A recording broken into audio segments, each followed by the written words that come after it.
포로 귀한 시대의 말씀을 이어가고 있습니다. 키워드는 성전이 무너져 있는데 성전을 다시 재건해야 된다는 말씀이죠.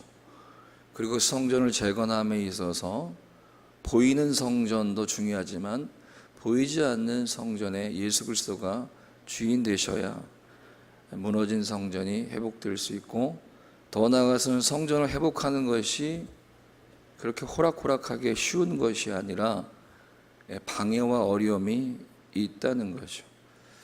그리고 결국에는 그 성전의 영광이 회복되는 것이 결국은 하나님의 영광이 회복되는 것이고, 결국 우리를 구원하신 하나님의 목적이라는 것을 지난 시간까지 살펴봤습니다. 오늘 말씀은 그 회복 시리즈의 마지막 말씀으로 스가랴 말씀을 통해서 온전한 회복이란 말씀으로 은혜를 나누고자 합니다. 이 온전이라는 말을 쉽게 쓸 수 없잖아요. 건강이 온전히 건강할 수 없고, 그렇죠? 우리들의 삶이 온전할 수 없잖아요. 근데 우리가 회복이라는 것은 원래 있었는데 잃어버렸다가 다시 찾는 게 회복입니다. 그럼 온전한 회복은 뭘까요? 여러 가지 의미가 있지만 다시는 돌아가지 않는 겁니다. 전의 상태로, 안 좋은 상태로. 예를 들면 제가 건강이 좋았는데 건강을 잃어버렸어요. 그래서 병원에 갔습니다.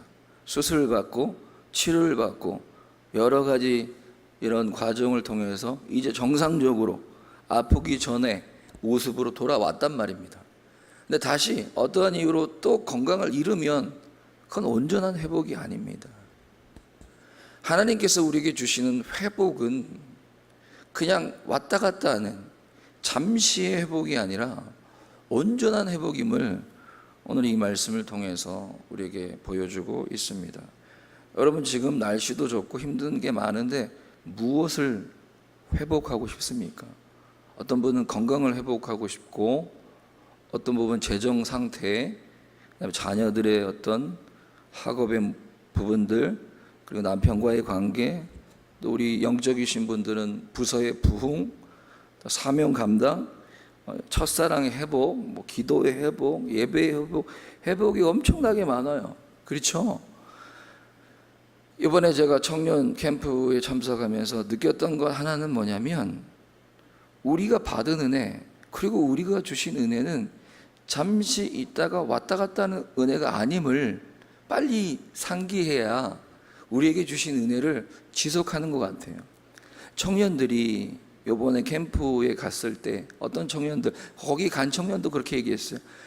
캠프에 가봐야 은혜는 받을 수는 있겠지만 덥고 무릎 꿇고 말씀 듣고 힘들다, 가기 싫다. 또 갔다 와봐야 길어야 한 달, 더 길어야 6개월, 많이 길어야 1년 정도, 1년도 안 간다. 그렇게 다시 원위치로 갈 건데 못하러 캠프에 가겠는가? 공감을 했어요. 저도 똑같거든요. 그런데 우리가 놓치고 있는 사실은 뭐냐면, 우리가 그렇게 생각해서 그렇게 되는 거지 하나님이 주신 은혜는 그렇지 않다는 거예요. 왜 기도가 중간에 끊길까요? 예배 생활이 왜 지속적이지 못할까요? 사명 감당이 왜 지속적이지 못할까요? 여러분, 건강한 분, 물론 인간의 건강은 온전하지 않지만 건강을 잘 유지하는 사람의 특징이 있어요. 저도 건강을 지키려고 노력해야 될 것 같아요. 먹는 것을 구별하여 먹더라고요. 그렇죠? 그리고 정해진 시간에 꼭 자기에게 맞는 운동을 꾸준히 합니다. 육적으로도 그렇게 자신을 잘 관리하면 건강을 오래도록 유지하고 동년배 나이에 비해서 훨씬 젊게 살아요. 그렇습니까? 똑같은 나이에도 너무 젊은 사람이 있고, 나이가 저것밖에 안 되는데 왜 이렇게 늙어 보이지? 왜 이렇게 건강이 안 좋아 보이지?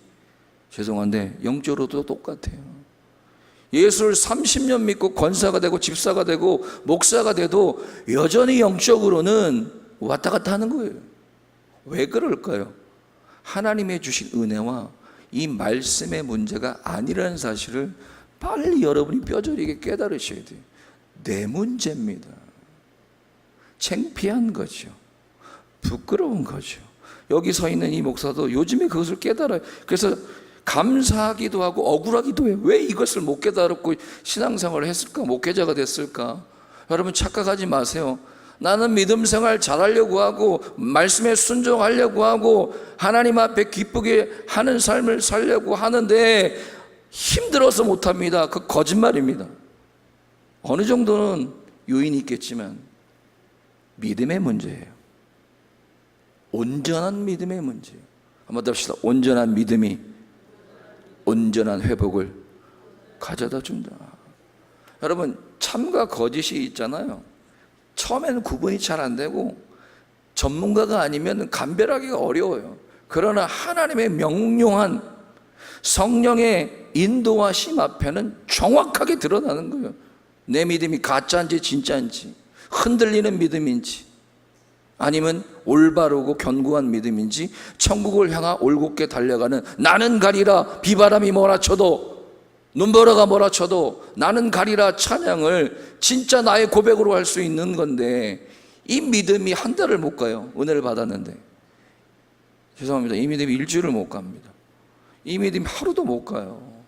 잠깐 우리의 믿음이 흔들릴 수는 있지만 이내 곧 원위치에 가려는, 여러분 몸이 약을 먹거나 치료를 받아야 되겠지만 특별히 건강하신 분은 저항력이 있어서 원위치로 돌아갑니다. 금방. 막 여름에 땀 흘리고 힘들어도 잠 잘 자주고 영양 공급해주면 특히 젊은 분들은 금방 원위치로 가요. 그게 회복이잖아요. 근데 왜 여러분의 기도의 생활은 계속 회복되지 않습니까? 여러분의 삶은 왜 맨날 슬픔과 불만과 고통만 있습니까? 예수를 믿는데, 예수를 믿는데.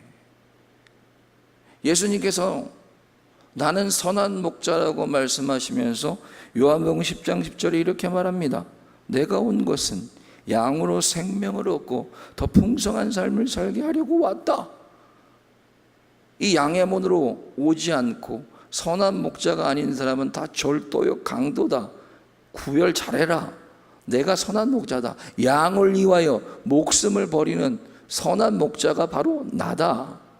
근데 내가 온 것은 놀러 온 것이 아니라, 심심해서 온 게 아니라 양으로 생명을 얻고 그 양으로 하여금 풍성한 삶을 살게 하시려고 왔다는 거예요. 회복된 삶.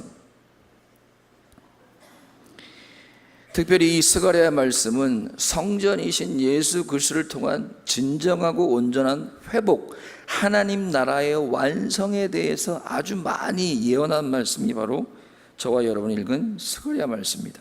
다시 말하면 메시아가 올 것을 예언하고, 그리고 마지막 날에 여러분 전쟁을 할 때 전면전과 지역전이래요. 그렇죠? 어떤 부분만 전쟁하는 걸 지역전이라고 그래요. 근데 전면전은 뭐야? 전체적으로 다 전쟁을 하는 겁니다. 지금 하나님의 구원의 역사가 일어나고 있습니다. 광명에서, 미국에서, 오클라호마에서, 전 세계에서 하나님의 구원의 역사가 일어나고 있어요. 조금씩. 그러나 메시아가 오고 마지막 때가 되면 온전한 전면적인 구원의 날이 온다는 거예요. 그러니까 이 스가랴 말씀은 메시아가 올 것이고 그를 통하여 완전한 구원이 이 땅에 도래할 것이라는 말씀이 바로 오늘 이 본문의 말씀입니다.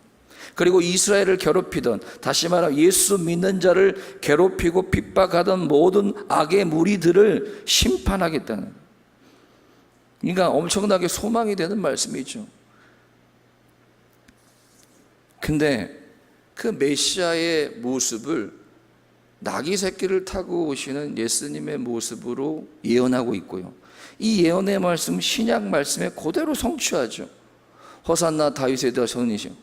호산나 속히 구원하소서. 종려 주일날 예루살렘 입성할 때 뭘 타고 들어가시죠? 나귀 새끼를 타고 그대로 응답된 거예요. 왜 좀 BMW를 타고 들어가시지? 아니 훌륭한 낙타를 좀 타고 들어가시지 왜 나귀 새끼를 타고 들어가셨을까요? 여기 본문의 9절부터 10절의 말씀을 이렇게 보면 예수님께서 나귀 타고 오시는 그 모습을 보면서 우리가 어떻게 회복될 것인가를 보여주고 있어요. 여러분 성전 재건의 핵심이 뭐라고요? 오직 예수로 돌아가는 건데, 그럼 그 예수님이 어떤 분위기에 그 예수님을 나의 주인으로 모시고 나의 삶의 모든 것으로 모실 때 어떻게 회복되느냐? 거기 본문에 나옵니다. 9절 말씀에 공의로우시며, 공의가 나와요. 다른 말로 정의, justice. 낙이 타고 오실 왕은 의로우신 분이에요. 불이 없어요. 편법이 없어요. 옳으신 분이에요. 낙이 타고 오실 예수님이 오실 때는 모든 불의한 것과 짝퉁, 잘못된 것, 거짓이 다 말살되고 의롭고 옳은 것이 인정받는 시대가 된다는 거예요. 아멘. 지금 옳은 게 인정받지 않잖아요. 사기쳐야 먹고 살 수 있잖아요. 심지어 믿음 안에서도 자꾸 말씀대로 살지 않고 불의와 타협하고 세상과 타협하는 신앙이 더 많잖아요. 올곧은 신앙보다는. 이 세대를 본받지 말고 오직 마음을 새롭게 함으로 변화를 받아 하나님의 선하시고 온전하시고 기뻐하신 뜻이 무엇인지 분별하는 삶보다는 이 세대와 함께 동일하게 동질감 있게 살아가는 신앙의 모습이 더 많잖아요. 낙이 타고 오실 예수님의 모습은 공의로우신 정의의 왕이에요. 다시 말하면 의가 회복된다는 거예요. 두 번째는 뭡니까? 구원을 베푸신대요. 이것은 영혼의 구원을 뿐만 아니라 지금 신음하고 살려줘, help me, 나 좀 구해줘, 신용불량에서 구해줘, 깨어질 가정에서 좀 구해줘, 암에서 날 좀 구해줘, 더 나아가서는 지옥 갈 영혼에서 천국 갈 영혼으로 날 좀 save us, 날 좀 구해, save me, 나를 좀 구해달라는 모든 영육간의 모든 의미의 온전한 구원이 예수 그리스도께서 오실 때 이루어진다는 거예요. 지금은 부분적이죠. 온전하지 않잖아요. 대단한 말씀이에요. 이 말씀 우리 믿어야 돼요. 온전한 구원을 바라보고 신앙생활을 하는 사람만이 온전한 믿음 가운데 서는 거예요. 그렇게 될까? 이렇게 착하게 산다고, 믿음대로 산다고 뭐가 될까? 기도한다고 될까? 예배 안 빠진다고 될까? 난 바보 아닌가? 그건 아직까지 그분의 믿음이 온전하지 않은 거예요. 연약한 거예요. 믿음 따라 신앙은 평가되는 거예요.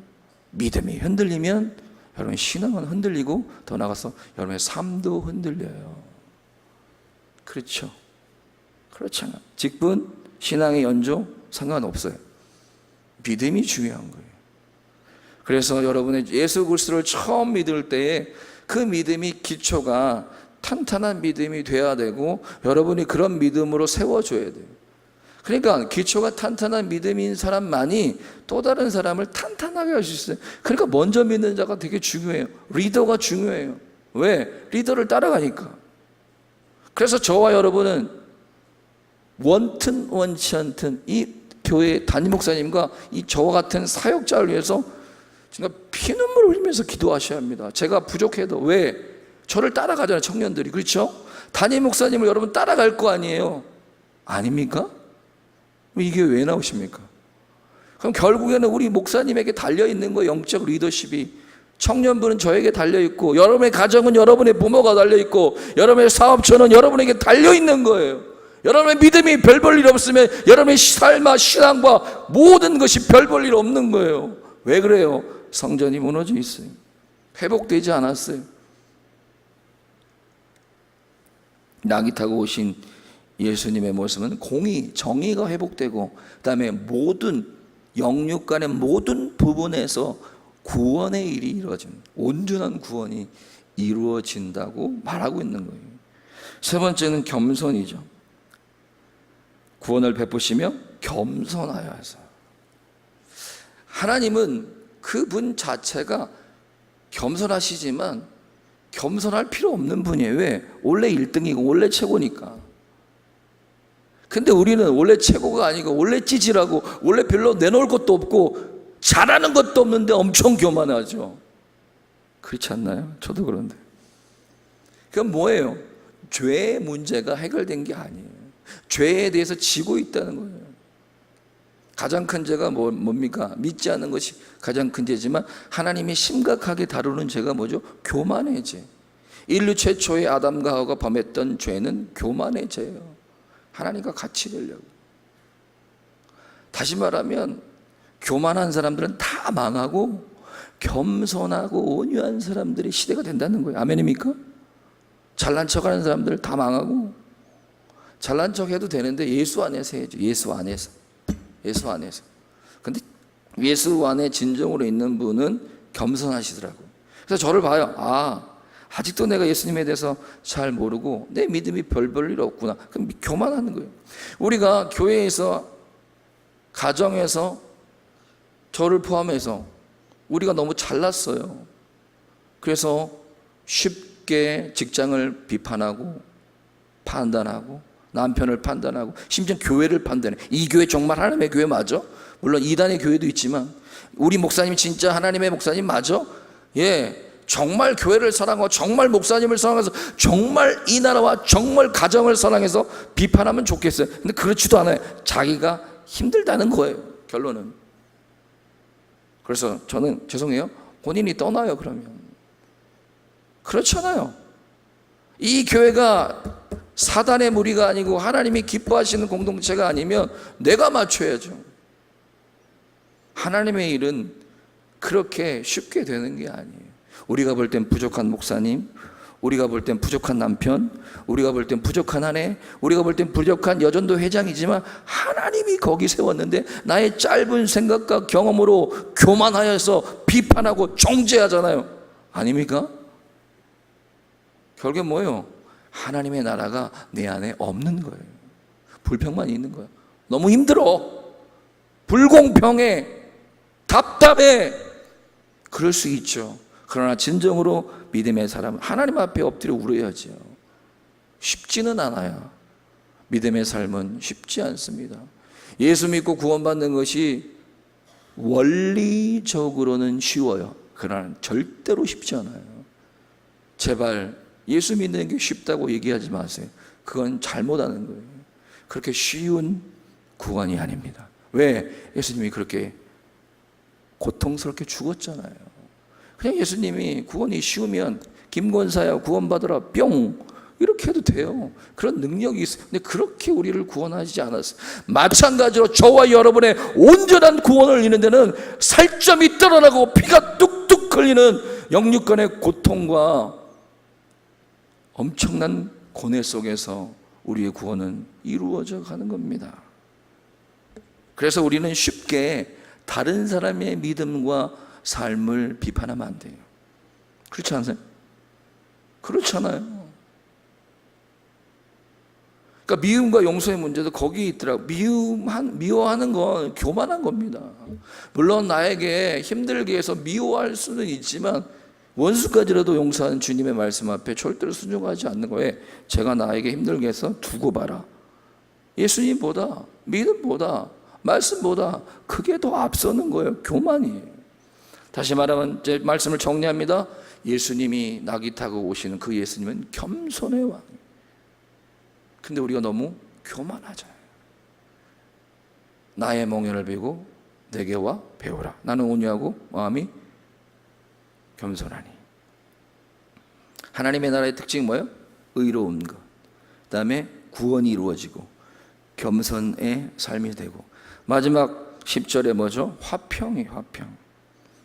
화평을 전한대요. 자기가 행복하고 좋아야 다른 사람에게 행복을 전하지 않겠어요? 바이러스, 행복 바이러스. 피스메이커가 어디를 가든 그 사람이 가면 웃음꽃이 피고 싸우던 사람도 화해할 거 아니에요. 그게 화목하는 직책을 우리에게 주셨다는 로마서 말씀이에요. 우리 예수 믿게 한 건요, 천국 가려고 한 게 아니고, 그거는 여러분이 가기 싫어도 갑니다. 너무 천국에 목숨 걸지 마세요.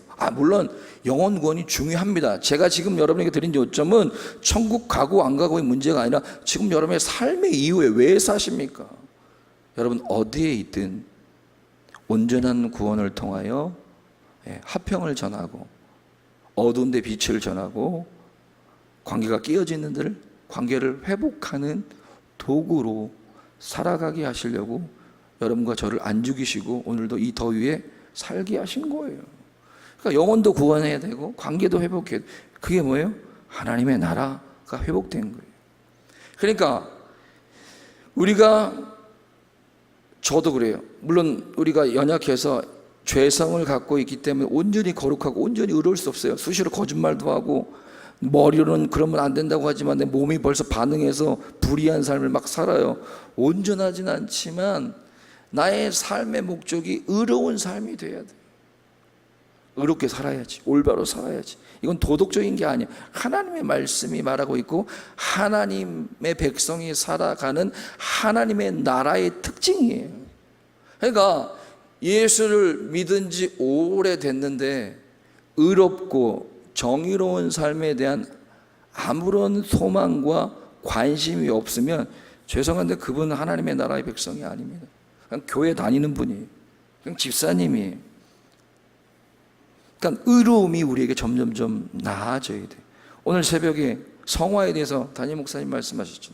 그 성화가 그냥 단순히 거룩해지는 것만이 아니라 내 삶 속에 늘 거짓말만 하고 윤리적이지 못하고 불의한 삶이 많았던 삶이 예수님을 만나서 점점 원칙을 지키고 의로움을 지키고, 예를 들어서 약속 시간을 절대로 안 지켰던 사람이 자주는 약속을 어기지만 약속을 지키는 사람으로 바뀌는 게 바로 의예요.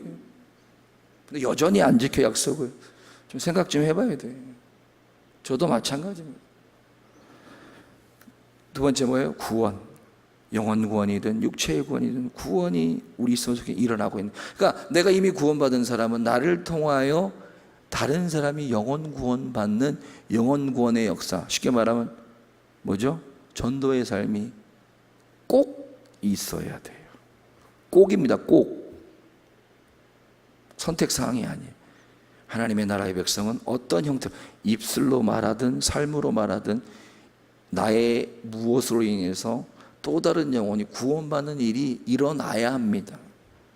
그게 바로 하나님의 나라가 회복되는 겁니다. 아멘입니까? 세 번째 뭐예요? 겸손. 그 다음에 화평. 이 네 가지 예수님께서 오늘 이 본문을 통해서 온전한 회복을 이루시는 예수님의 네 가지 특징을 말하면서 그날이 오면 온전한 회복이 있을 거니까 지금 열심히 회복을 이루어 가라고 말하고 있는 것입니다.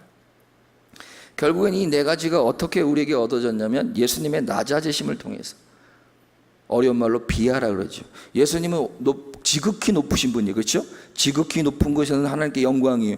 그분은 위치적으로 영광적으로 우리가 어떻게 형언할 수 없는 분이 이 땅에 오셨어요. 낮아지심이에요. 왜? 우리의 온전한 회복을 위해서. 구원은요, 예수 믿고 천국 가는 의미가 아니라 영육 간의 원위치로 가는 겁니다. 창조의 목적대로, 창조대로 갑니다. 그래서 구원을 리크레이션이라고 합니다. 크리에이션은 창조고, 레크레이션 하죠? 여러분 막 놀이하는 그 레크레이션, 레크레이션. 하나님이 우리에게 보시기에 좋았더라, 하나님과의 온전한 관계를 누릴 수 있는 그 원래의 모습대로 돌아가는 것, 회복되는 것, 그게 구원이에요. 예수를 믿었어요? 예배 나갑니다. 전도도 합니다. 집사가 됐어요? 회복은 없어요. 생각을 해보시오. 온전한, 무너져 있으면 회복돼야죠. 무너질 수는 있어요. 죄에 질 수 있고 믿음에서 이탈될 수는 있어요. 그러나 원위치로 가려는 성향이 있어야 돼요. 용수철을 이렇게 땡기면 그 용수철의 탄성이 살아있는 한 놓기만 하면 일로 갑니다. 그렇죠? 놔도 안 가요. 그건 문제가 있는 거죠. 용수철의 생명이 끝난 거예요. 죄를 지을 수 있어요. 싸울 수 있어요. 화낼 수 있어요. 육두문자를 쓸 수도 있어요. 그러나 이내 곧 일주일 만에, 하루 만에, 한 달 만에, 적어도 1년 안에 돌아와야 돼요. 근데 돌아오지 못하고 있다면, 여러분 지지난 시간에 설교했잖아요. 목숨을 걸고 기도하셔야 합니다. 목숨을 걸고 기도. 그 낮아지심의 세 가지가 뭐냐면 답시다. 성육신, 인간이 되셨어요. 그 다음에 고난 받으셨어요. 예수 그리스도의 고난. 그 다음에 고난만 받은 게 아니라 죽으셨어요. 성육신과 고난과 죽으심으로 우리에게 온 게 회복이고 구원이에요. 그게 오늘 스가랴 말씀을 통해서 우리에게 말씀하는 겁니다. 근데 이런 메시아로 이스라엘 백성들조차도 몰라갖고 예수님을 잡아 죽였어요. 저와 여러분도 이 예수님을 몰라서 잡아 죽이고 때로는 무시하는 거예요. 이 이유는 뭘 같아요? 말씀에 대한 지식이 없어서 그래요. 성경을 몰라요. 이 시대의 가장 큰 맹점은, 여러분, 오늘 가장 많이 강조하려고 하는 것은 뭐냐면 온전한 회복의 순서를 알려드릴게요. 여러분, 건강을 잃어버리면 좀 경미하면 약국 가면 되잖아요. 그렇죠? 팔 부러지면 정형외과 깁스하면 되고, 순서가 있잖아요. 그런 것처럼 저와 여러분이 무너져 있고 잃어버려져 있다면 오늘 이 본문의 말씀을 듣고 어떤 순서부터 차곡차곡 회복이 돼야 온전한 회복으로 이어지는지 한번 잘 들어보세요. 제 얘기가 아니고 오늘 말씀을 통해서 저와 여러분에게 주는 겁니다. 거기에 앞서서 우리는 이 성경의 역사뿐만 아니라 이 성경의 말씀대로 죽기 살기로 살고자 했던 믿음의 선배들의 히스토리, 역사들을 살펴봐야 돼요. 안 살펴보면 안 됩니다. 일단 말씀을 살펴보셔야 돼요. 살펴보셔야 돼요. 만약에 여러분이 계속적으로 이 하나님의 말씀에 대한 사랑과 관심이 계속 없다, 죄송하지만 여러분 회복될 가능성이 100% 없습니다. 100% 없어요. 기도해도 안 돼요. 별짓을 다 해도 안 됩니다. 왜? 그렇게 회복되는 게 아니거든요. 여러분이 암이 걸렸는데 뭐 기적을 일으킬 수는 있지만 그냥 물리적으로 의사에게 도움을 받아서 암을 회복한다고 치면 세상 없어도 병원 가서 진단 받아야 돼요. 그렇지 않아요? 그거 무시하고 계속 버팅기면 죽어요. 똑같은 겁니다. 근데 우리는 그러고 있어요. 지금 계속 버티고 있어요. 암입니다. 치료 받으셔야 돼요. 치료 받으셔야 돼요. 몇 개월 못 살아요. 계속 무시하는 거예요, 의사의 말을. 그럼 결론은 뭐예요? 죽는 것밖에 없어요. 그러니까 말씀의 역사를 뒤따라가는 일을 걸어본 일이 있어야 합니다. 목사님이 하시겠지? 아니요, 내가 해야 돼. 구역장님 해주시겠다? 아니야, 내가 해야 돼. 우리 엄마, 아니야, 내가 해야 돼. 내가 가봐야 돼. 내가 살펴봐야 돼. 그것이 온전한 회복의 스타트입니다. 말씀에 대한 사랑과 관심이 필요합니다. 아멘? 이것 없이는 안 돼요. 그래서 저와 여러분의 삶에 회복되어야 될 게 많아요. 아까 이제 후에 나오겠지만 모두에게 권면하고 저 자신에게도 권면합니다. 이유를 대지 마시고 핑계를 대지 마세요. 여기에 이유와 핑계를 대면 정말 어리석은 사람이고 정말 안타까운 사람입니다. 한번 더 합시다. 올바른 통독, 올바른 통독, 올바른 정독, 올바른 묵상, 이 세 가지가 빨리 회복되어야 합니다. 이 말씀을 정기적으로 통독하셔야 돼요. 1년에 한 번이든 2년에 한 번이든 1년에 몇 번이든 그건 여러분의 믿음 따라, 아니 10년에 한 번이든 상관없어요. 통독을 하셔야 돼요. 창세기 1장 1절부터 계시록 22장까지 읽어가는 통독이 있어야 된다고요. 어떤 분 눈이 안 보이면 누구한테 읽어달라고 하세요. 아니면 하나님이 기적적으로 눈을 열어주실 수도 있어요. 하나님의 말씀을 읽고자 하는데 하나님이 가만두시겠어요? 올바른 통독. 저 자신도 잘 안 돼요. 부끄러워요. 그 다음에 올바른 뭐요? 정독. 처음부터 끝까지 읽는 것도 중요하고요, 제대로 읽는 게 중요해요. 아버지가 가방에 들어가는 경우가 엄청나게 많아요. 특히 한국어 성경은요. 차라리 여러분 개역 개정을 읽다가 너무 어렵고 힘들면 차라리 쉬운 성경을 보십시오. 쉬운 성경보다 더 여러분에게 권하고 싶은 건 세번역 성경입니다. 여러분 세번역 성경 아시죠? 그것이 한국어 성경으로서 가장 잘 이해하기 쉬운 성경이 좋은 성경입니다. 세번역. 개역 개정 성경도 좋긴 합니다. 세번역 성경을. 그리고 좀 더 관심이 있는 분은 바른 성경을 읽으십시오. 이게 한국어 버전입니다. 그리고 나이 드신 분도 할 수 있어요. 좀 가능하면 영어 성경을 읽으시면 절대로 아버지가 가방에 안 들어갑니다. 제대로 읽으셔야 돼요. 한 말씀이라도. 통독도 필요하고 뭐가 필요해요? 정독이 필요해야 돼요. 통독이 안 되고 정독이 안 되면 절대로 묵상이 안 됩니다. 묵상이 되면 잘못된 묵상이겠죠. 자, 회복되는 순서를 말씀드릴게요. 예배 회복. 한번 따릅시다. 예배 회복. 처음부터 우리가 말씀을 읽을 수 없잖아요. 초신자는 말씀 몰라요. 이 뭐야? 예배는 우리가 드리는 이 예배만이 아니라 하나님과의 관계가 회복되는 거예요. 그리고 저와 여러분 계속 예배가 회복돼야 합니다. 아멘입니까? 여러분, 예배가 회복되면요, 말씀이 회복됩니다. 아멘. 말씀을 전혀 읽고 싶지도 알고 싶지도 않던 사람이에요. 고기 먹고 싶은 사람이 어떻게 고기를 먹어요? 먹기 싫은데. 근데 예배를 드리다 보니까 말씀의 필요와 소중함을 깨닫게 돼서 말씀을 읽지 않고는 견딜 수 없게 됩니다. 아멘입니까? 그러니까 예배가 먼저 회복이 돼야 합니다. 그래야 그래 뭐가 회복돼요? 말씀이. 여러분, 저와 여러분들 중에 저도 마찬가지, 말씀 읽기와 묵상과 말씀의 생활이 안 되는 분들의 모든 이유는 예배를 실패하고 있습니다. 예배를 실패하고 있는 거예요.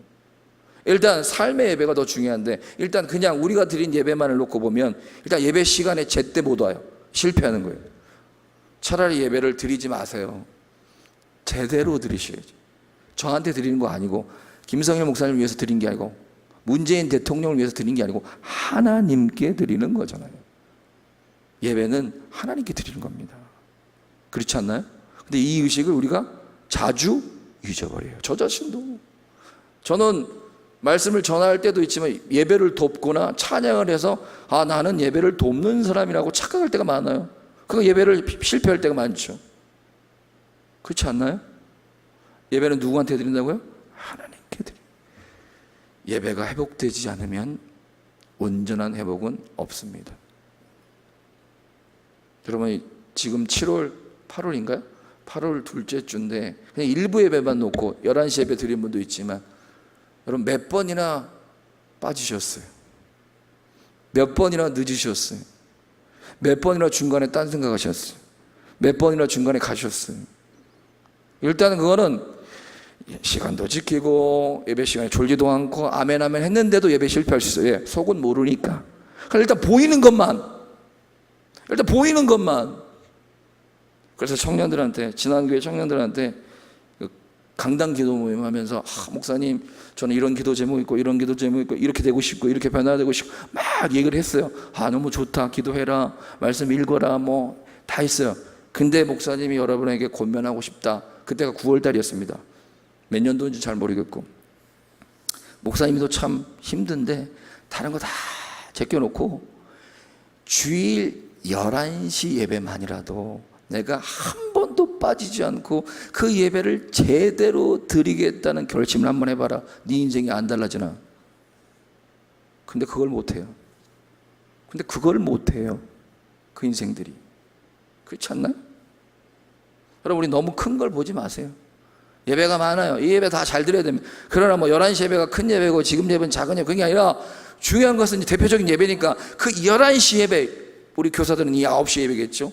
이 9시 예배를 늦지도 않고 빠지지도 않는 이 일에만 여러분이 목숨을 걸어도 여러분의 인생은 달라집니다. 근데 그게 안 돼요. 그렇지 않나요?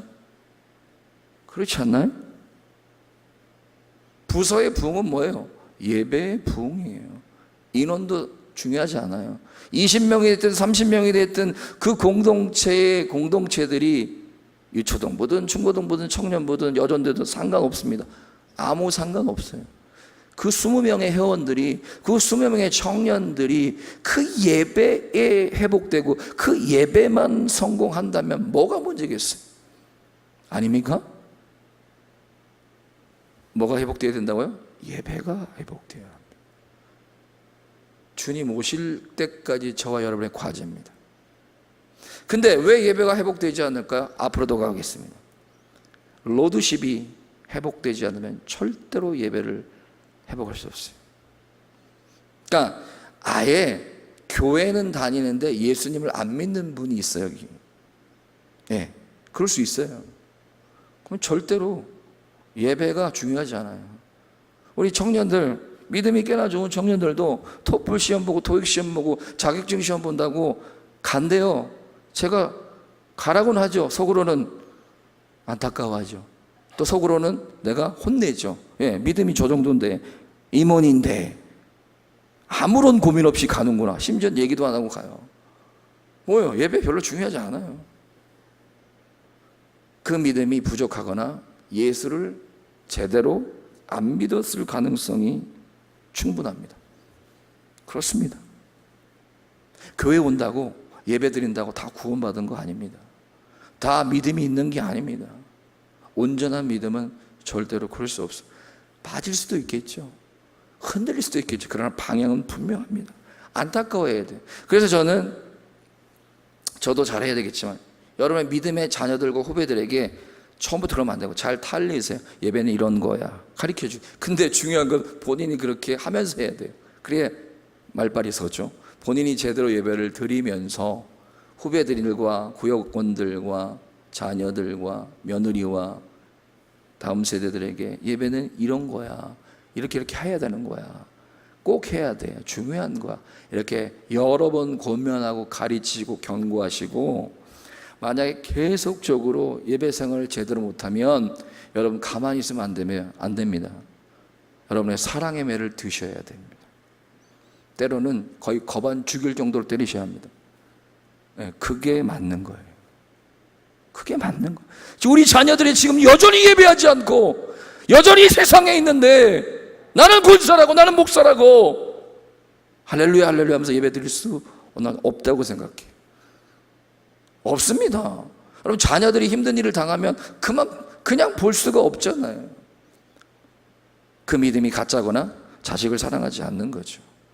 둘 중에 하나인 겁니다. 그래서 예배의 회복. 그런데 만약에 예수님을 영접했는데도 예배가 흔들려요. 믿음이 부족한 거야. 어린아이 신자인 거예요. 훈련이 안 된 거예요.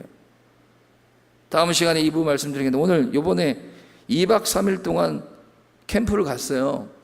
저는 10년 동안 사역자지만 이런 캠프는 처음이었습니다. 그전에는 갔는데, 옛날에는 2박 3일 동안 찬양을 먼저 합니다. 찬양, 그 다음 기도를 해요. 말씀을 듣고 또 기도를 합니다. 또 찬양을 해요. 또 말씀을 들어요. 그리고 밥을 먹어요. 이렇게 2박 3일 계속. 질리시죠? 근데 따라오더라고요. 훈련이 되니까. 오히려 우리 청년들이 힘들어하고 거기 간 중고등부 아이들은 더 기도 잘해, 더 찬양 잘하고. 왜? 훈련이 된 거예요. 중고등부라고 어리다고? 아닙니다. 그리고 충격적인 것은 예배 중간에 화장실 못 갑니다. 못 일어납니다. 그냥 싸래요 거기다가. 그러면 다 도망가잖아요. 그러니까 예배에 있어서는 철저해야 되는데, 저부터서도 예배가 너무 쉬워요. 가벼워요. 그러니까 아예 예수님을 영접하지 않은 사람은 예배가 안 되고요.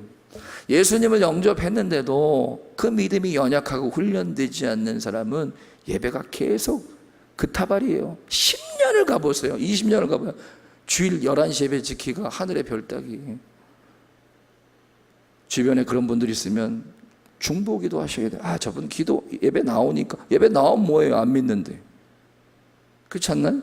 예배 나오는 걸로 만족하면 안 되죠. 그 사람이 예수 믿고 구원받고 온전한 구원의 사람이 되어서 회복을 하고 하나님의 통로로 사용되어지려고 예수님이 그 사람을 위해 죽은 거 아닙니까? 한번 합시다. 묻어가지 맙시다. 묻어갈 수도 없지만 묻어가면 안 돼요. 내가 예배자가 되어야 합니다. 하나님이 나의 인생의 주인이 될 때 예배가 중요해집니다.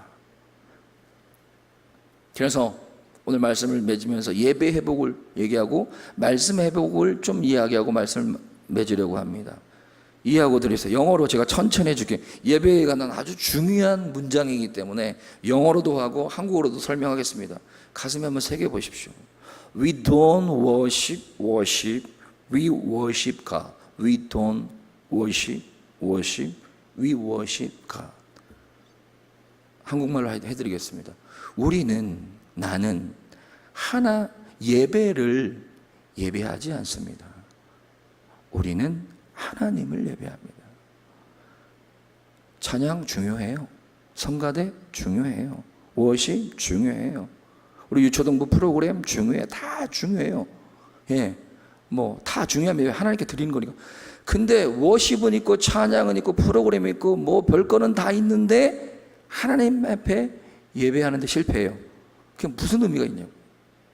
우리는 예배를 이 말씀 듣는 이 행위, 찬양하는 성가대, 이게 나쁘다는 게 아니라 이런 건 다 있어요. 안내도 있고 다 있단 말이에요. 간식도 있고 점심 식사도 있고 봉사도 있고 다 있단 말이에요.